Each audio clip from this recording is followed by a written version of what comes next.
thought about this, but I haven't really talked about Red cameras or my Red Komodo X for the last little bit, and don't worry, I still actually have it. But today's gonna be a little bit of a different video. Now, obviously, I'm not in my living room in Toronto. In fact, I'm not in Canada at all. I took a flight over to Houston, Texas to support my friend Brandon Washington, who's having his first ever Red event. Now, I'm gonna take a little bit of part of it, helping out with some of the things in the booth, but I wanted to show you everything that he's put into this event, and at the same time, why I think everybody should have a Red camera at least once, whether you're gonna own it or you're gonna be just an operator. But let's just go. Oh, also, by the way, this video is sponsored by PGYTECH. They actually made a really cool device. Now, this isn't just a normal SD card and memory card case. It does have a little twist to it, but we'll talk about that a little bit later. What up, dude? What up, girl? How you doing? Oh, what is this? Oh, this is a weird camera reception thing going on. Oh, this doesn't feel right. I feel like my camera might be a little bit more not cool. But this is actually the first time I've met Scott. I only see him on the internet through the other side of a screen Yes. and on live streams. But nice to meet you. I haven't seen you in a while. Man, good to see you. as Big well. country.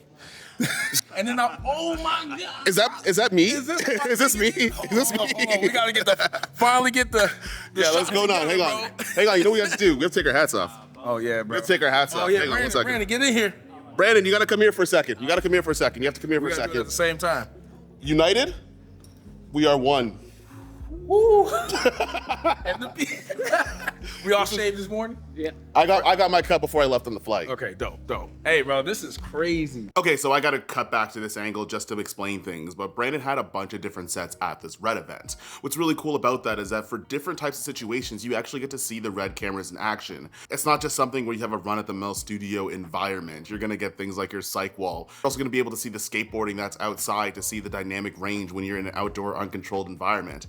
And I also might have had a little bit of a hand in one of the booths myself. All right, so we are in Captive Studios where the Red event is going to be held. Now, the way that this day is going to go is that we have the education that's going to go on the front stage, and then we're going to split off into groups. So for me personally, I got the fitness booth because you guys already know, but we're going to go through some of the education stuff. We have really great speakers up there, and I'm going to show you guys around in terms of how big this actually is. Now, what's really cool is that Brandon not only brought along himself to be one of the speakers at his event, but also you saw Justin Porter that was there, who was talking a lot about not only his journey through wedding filmmaking, but also why he picked the Red system, as well as you actually had people from Red that were there that were leading in the education to teach not only the history about the camera system, but what makes the workflow so different and unique. Okay, so we are about to get into lunchtime. I'm gonna set up my own Red Komodo X, but there is a bunch of cameras that are gonna be here. There's the Red V Raptor X that's already here. There's also Komodo X's, there's the OG Komodo, there's a bunch of other stuff where people get to try stuff out on.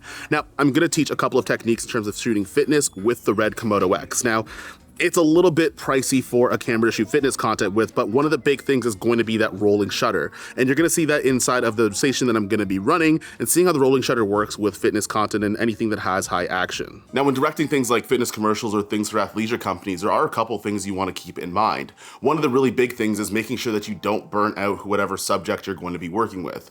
Now, if you're somebody that doesn't actually know a lot about the fitness world, maybe you haven't worked out a lot or you haven't done a lot of weightlifting, you might not know that not everybody can do their max effort every single time for every single shot.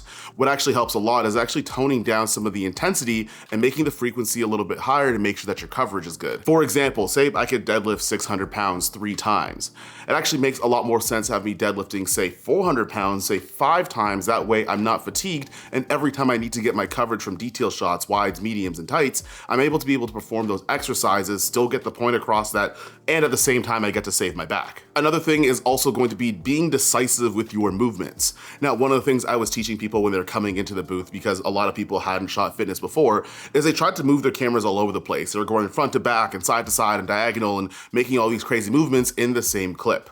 One of the things you might want to consider doing is actually just committing to a certain camera movement and sticking with that until you get into the next shot. Obviously, when you're shooting a lot of fitness stuff, things are exciting and you want to make sure that you get things from multiple angles. But when you try to do too many things at one time, it actually might not work in your favor. Now, this is a thing that actually I'm speaking from two sides of my mouth because I wasn't the gaffer for this booth, but preferably I would have liked if the overhang was a little bit higher, because one of my other tips is to make sure that your lighting is dialed in for the space and not so much the face. When you are doing things that are very active, where you're shooting a fitness commercial or something for an athleisure company, you're gonna have to get a lot of shots. And you also wanna make sure that the setup that that you have from a lighting perspective helps you out because you don't want to have to change your lighting every single time.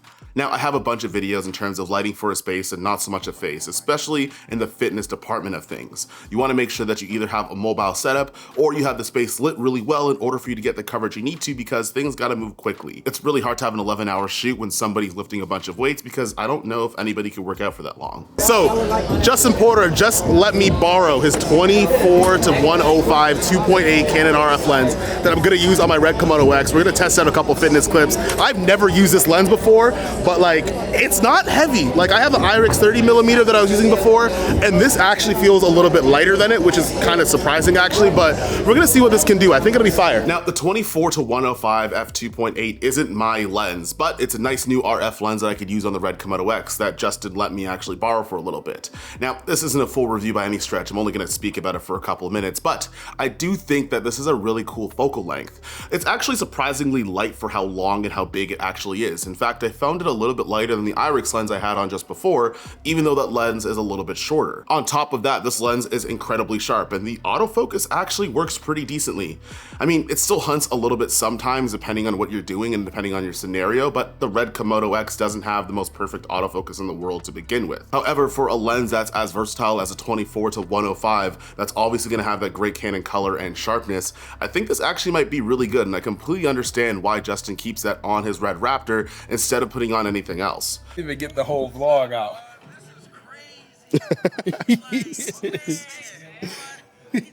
How are you? Good. Excited for today? Man, me too. I'm nervous. I'm always nervous though. This is the X. This is, I know, right? Like, Game changer, dude. It's crazy. this is the one. Just when you thought it couldn't be better, I know, right? it's like, hold my beer. All right, yeah, here we go. We're gonna do it. You can't put global shutter full frame. Oh, Vista, yeah, let's go. Justin gonna take that home. Man, bro, this is what's crazy about it is they were like explaining like the EH mode, and I'm like, or no, that's Sony, right? No, Sony's EI. Extend the highlights, yeah, EH mode. They're explaining it, and I'm like, if I was shooting a wedding with this, I would just shoot it in EH mode all day. Now, this was a travel trip, and I do like packing light and trying to make different things in my bag have multiple functions in them. And that's where we're gonna get into our sponsor, which is PGYTECH, because they have a cool thing. Just give me a second. Now, PGYTECH did make this SD card reader, but it's not just a normal SD card reader. It's a cool SD card reader. Now, this has a nice rubber grip, which feels nice and protected, and it does hold a bunch of things like SD cards and your CF Express A or Express B card, depending on which one you pick. Now, if you take this little orange button that's on the side here, this actually swings out to be a USB-C 3.0. Now, one of the things I really like about using my Red Komodo X and my Blackmagic 6K is that they both use common cards in the CF Express Type B.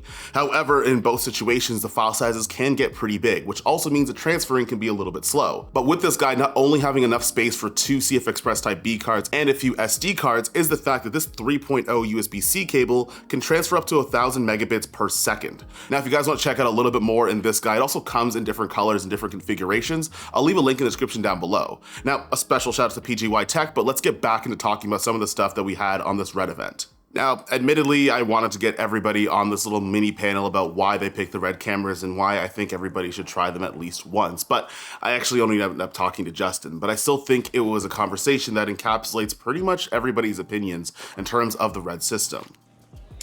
Okay, so we got Uncle Justin Porter over here, the commander of the black bearded and bald crew. You actually switched to Red after I did, but you are much more enthusiastic about the system. I have mine, but in terms of every time I see your videos, I'm like, I gotta pull out my Komodo X.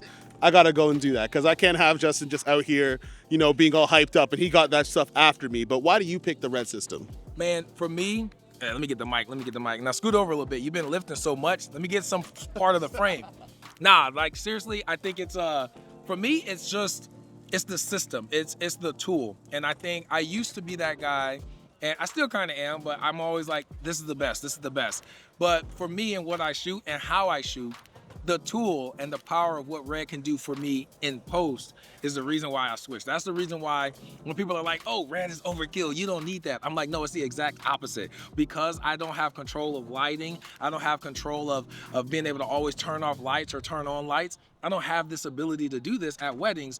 Having a camera that has so much color fidelity, 16-bit RAW, has the push and pull where I can fix it in post, where I don't have to worry about exposure or I don't have to worry about like white balance or ISO. I can change all of this later, and having a huge, with the Raptor specifically, I know they dropped the Raptor X, but having the Raptor, 17 plus stops of dynamic range that I can expose for with exposure false color. I know I'm hitting all these terms, but you see where I'm going? It's the tool. It's so many tools that this camera gives you that makes it more friendly for run and gun. Like, it makes more sense for run and gun.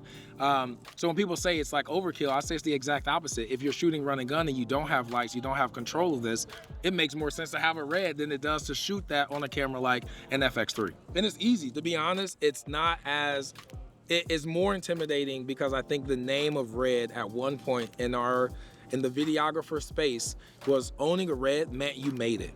Right? It meant you were at that level, but that's not the case anymore. You can have a Sony A1 or FX3, Red, Sony, Blackmagic. At this point, guys, it's a tool. Whatever you're shooting, that camera should fit that system and whatever you're shooting, and should be that tool that you go for, not necessarily because Kofi said you should own a Sony.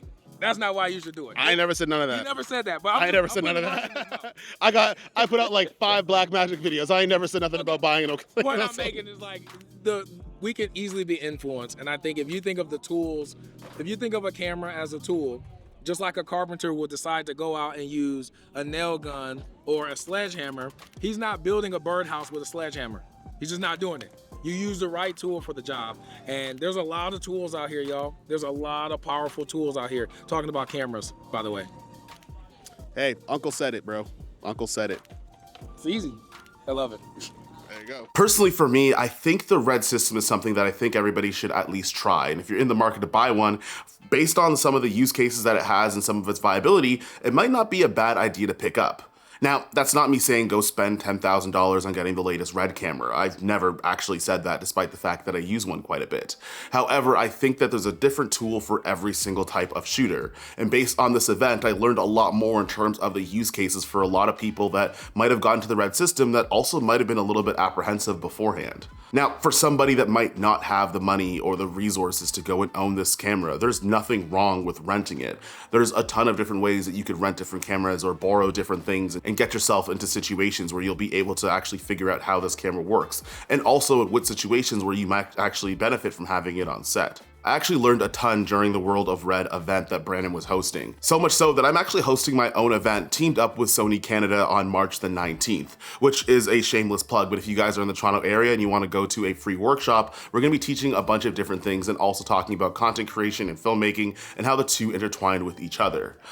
Now, Brandon didn't actually see this video. I actually don't think he knew that I was making this video, but I've been following him for years now. It's been since the pandemic, and it actually was one of the people, and he was actually one of the people that inspired me to bring my filmmaking into YouTube, which made everything come full circle when I got on that plane to go and see him and support him through this event.